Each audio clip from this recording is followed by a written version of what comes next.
అయిపోయింది. ఆయన గెలుపు సులువే. ఇప్పుడు మేము కష్టపడేది ఆయన మెజారిటీ కోసం. సంజయ్ అన్న గారి మెజారిటీ కోసమే కష్టపడుతున్నాం. ఓకే. అంటే ప్రచార సరళి ఎలా ఉంది? మీరన్నట్టు ప్రజా ఏదో ఒక యాత్ర గూడా చేశారు గదా! అవునండి. ప్రజా దీవెన యాత్ర గూడా ఆల్రెడీ ప్రజాహిత పూర్తయింది. యాత్ర చేస్తున్నాం. ప్రజాహిత. ఇంకోటి అందరికంటే ఆ! ముందే మొదలుపెట్టినట్టున్నారు గదా! ప్రచారం అన్ని పార్టీల కంటే ముందే? అవునండి. ప్రతి గ్రామం కరీంనగర్ పార్లమెంట్ పరిధిలో ప్రతి గ్రామం తిరిగిండ్రు ఇప్పటి వరకు. ఓకే. అన్ని గ్రామాలు తిరిగిండు. ప్రజలకు అందుబాటులో ఉన్నాడు. కార్యకర్తలకు అందుబాటులో ఉన్నాడు. ఎవరికేం అవసరం వచ్చినా నేనున్నా అని ధైర్యం గూడా ఇస్తాడు.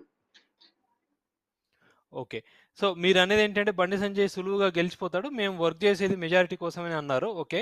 రెండో విషయం ఏం చెప్పండి. ఇప్పుడు కాంగ్రెస్ మనం ఇంకో ఇద్దరి క్యాండిడేట్స్ గురించి కూడా మాట్లాడుకుంటే, కాంగ్రెస్ నిన్నటికి నిన్న ఆహ్, వెల్చాల రాజేందర్ అని ఒక అతన్ని తీసుకొచ్చి టికెట్ ఇవ్వడం జరిగింది. వినోద్ కుమార్